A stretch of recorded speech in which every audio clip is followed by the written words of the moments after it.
Timnas Indonesia terancam kehilangan Sintayong. Korea Selatan mencari pelatih baru usai ditolak pelatih dunia.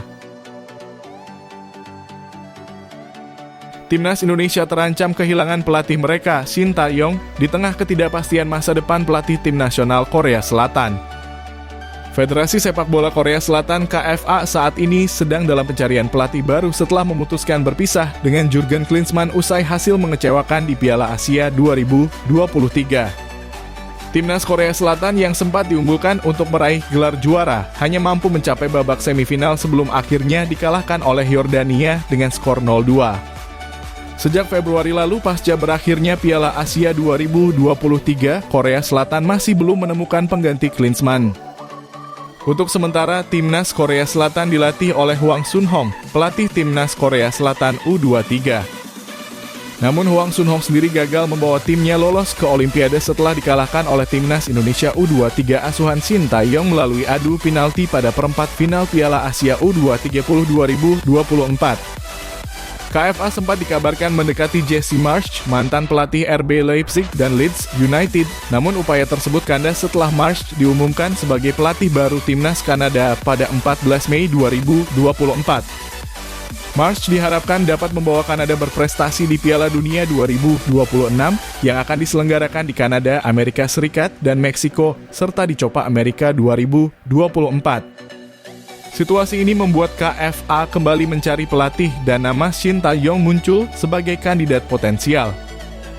Pelatih berusia 53 tahun ini tengah berprestasi bersama Timnas Indonesia meski belum berhasil membawa trofi. Dalam wawancara dengan media Korea Selatan Osen, Sintayong mengungkapkan keinginannya untuk kembali melatih di Korea Selatan. "Impian terakhir saya adalah kembali ke Korea dan menantang tim nasional Korea," ujar Sintayong. Sintayong sendiri pernah melatih Timnas Korea Selatan pada periode 2014-2018, termasuk mendampingi tim di Piala Dunia 2018 di Rusia. Meski sukses bersama Timnas Indonesia, masa depan Sintayong masih belum jelas. Ketua Umum PSSI Erick Thohir telah menjanjikan pembaruan kontrak hingga 2027, tetapi hingga kini kontrak tersebut belum ditandatangani. Dengan kontraknya yang akan berakhir pada Juni 2024, masih ada ketidakpastian apakah Sintayong akan tetap bersama Timnas Indonesia atau kembali ke tanah airnya untuk menantang posisi pelatih Timnas Korea Selatan. Semua mata kini tertuju pada keputusan yang akan diambil oleh Sintayong dan KFA dalam waktu dekat.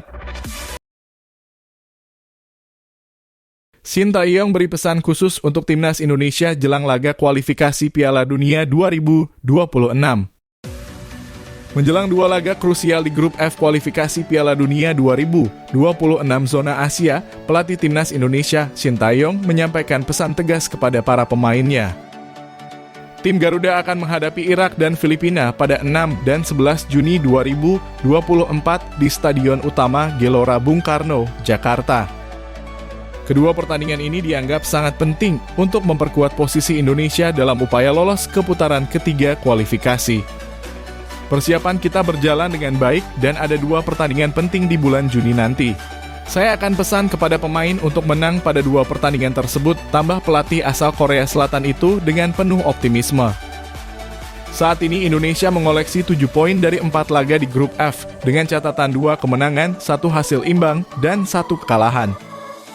Bermain di kandang sendiri di SUGBK diharapkan dapat memberikan semangat ekstra bagi para pemain untuk tampil maksimal di hadapan ribuan pendukung setia mereka. Kabar baik datang dari kemungkinan hadirnya 3 pemain baru yang bisa memperkuat skuad Garuda, yaitu Calvin Verdonk dari NEC Nijmegen, Jens Braven dari FC Dordrecht, dan Maarten Paes dari FC Dallas.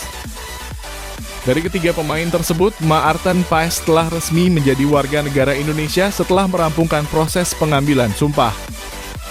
Namun Sintayong masih belum bisa memberikan kepastian apakah Paes akan masuk dalam skuad untuk laga kualifikasi nanti. Memang Maarten Paes sudah sumpah, tapi kita harus lihat situasinya pada akhir Mei nanti sebelum mengambil keputusan, jelas Sintayong. Indonesia membutuhkan setidaknya 1 kemenangan lagi untuk memastikan tiket ke putaran ketiga kualifikasi Piala Dunia 2026 zona Asia. Tekad untuk revans terhadap Irak juga menjadi motivasi tambahan bagi para pemain. Sebelumnya pada November 2023, Indonesia kalah 1-5 dari Irak di Basra. Kali ini Indonesia akan tampil dengan kekuatan lebih, termasuk pemain-pemain seperti Jay Itzes, Tom Haye, dan Ragnar Orotmangon yang sebelumnya tampil melawan Vietnam. Selain itu, pemain-pemain muda dari timnas U23 seperti Hernando Ari, Nathan Chu Aon, Justin Hubner, Rizky Ridho, Ivar Jenner, Marcelino Ferdinand, Rafael Struijk, dan Witan Sulaiman juga berpotensi bergabung untuk memperkuat tim pada Juni mendatang. Dengan persiapan yang matang dan dukungan penuh dari supporter, Timnas Indonesia bertekad untuk meraih kemenangan dalam 2 laga penting ini dan melangkah lebih jauh menuju impian berlaga di Piala Dunia 2026. Prediksi line up Timnas Indonesia versus Irak menanti penampilan Nathan Chu Aon dan Calvin Verdon. Timnas Indonesia bersiap menghadapi tantangan besar melawan Irak pada matchday kelima Grup F kualifikasi Piala Dunia 2026 zona Asia. Pertandingan ini akan berlangsung di Stadion Utama Gelora Bung Karno pada Kamis 6 Juni 2024 pukul 19.30 waktu Indonesia Barat. Dengan misi meraih kemenangan, tim Garuda berharap dapat memastikan tempat di babak ketiga kualifikasi serta mengunci tiket menuju putaran final Piala Asia 2027. Pelatih Timnas Indonesia, Shin Tae-yong, berencana memanggil seluruh pemain terbaik untuk pertandingan krusial ini. Di antara pemain yang dipanggil, perhatian tertuju pada 3 nama yang baru berjuang mendapatkan kesempatan memperkuat timnas, yaitu Maarten Paes, Calvin Verdon, dan Jens Raven. Saat ini Maarten Paes menunggu keputusan pengadilan arbitrase olahraga terkait keabsahannya bermain untuk Indonesia. Sementara itu, Calvin Verdon dan Jens Raven dikabarkan akan mengambil sumpah sebagai warga negara Indonesia pekan depan yang hampir memastikan keikutsertaan mereka melawan Irak. Kehadiran Calvin Verdon di tim akan memperketat persaingan di sektor kiri pertahanan, di mana sebelumnya sudah ada nama-nama seperti Pratama Arhan, Saina Patinama, Nathan Chu Aon, dan Edo Febriansah. Berdasarkan performanya yang konsisten di Eredivisie 2023-2024, Calvin Verdon diprediksi akan diandalkan sebagai wingback kiri. Di sisi lain, Nathan Chu Aon yang bermain gemilang di Piala Asia U23 2024 akan ditempatkan sebagai gelandang sentral. Lalu, bagaimana formasi yang akan diterapkan Shin Tae-yong? Diprediksi formasi 3-4-3 akan menjadi pilihan dengan Maarten Paes di bawah mistar gawang, tergantung hasil sidang CAS. 3 bek sejajar akan diisi oleh Jay Itzes, Jordi Amat, dan Justin Hubner. Di posisi wingback kanan ada Yakob Sayuri, sedangkan Calvin Verdon mengisi sisi kiri. Untuk posisi gelandang sentral, 2 Tom Haye dan Nathan Chu Aon diperkirakan akan menjadi andalan. Sementara itu, lini depan akan dihuni oleh Witan Sulaiman, Ragnar Orotmangon, dan Rafael Struijk yang diharapkan mampu membawa timnas Indonesia berjaya melawan Irak. Dengan perpaduan strategi dan kekuatan pemain, harapannya timnas Indonesia dapat meraih kemenangan dan melangkah lebih dekat menuju Piala Dunia 2026 dan Piala Asia 2027. PSSI siap perpanjang kontrak Shin Tae-yong, mampukah timnas raih gelar juara Piala AFF? PSSI berencana memperpanjang kontrak Shin Tae-yong sebagai pelatih timnas Indonesia hingga 2027. Meskipun Shin Tae-yong telah membawa sejumlah pencapaian bagi timnas, pertanyaan besar tetap mengemuka, apakah target juara Piala AFF yang kini dikenal sebagai ASEAN Championship masih relevan?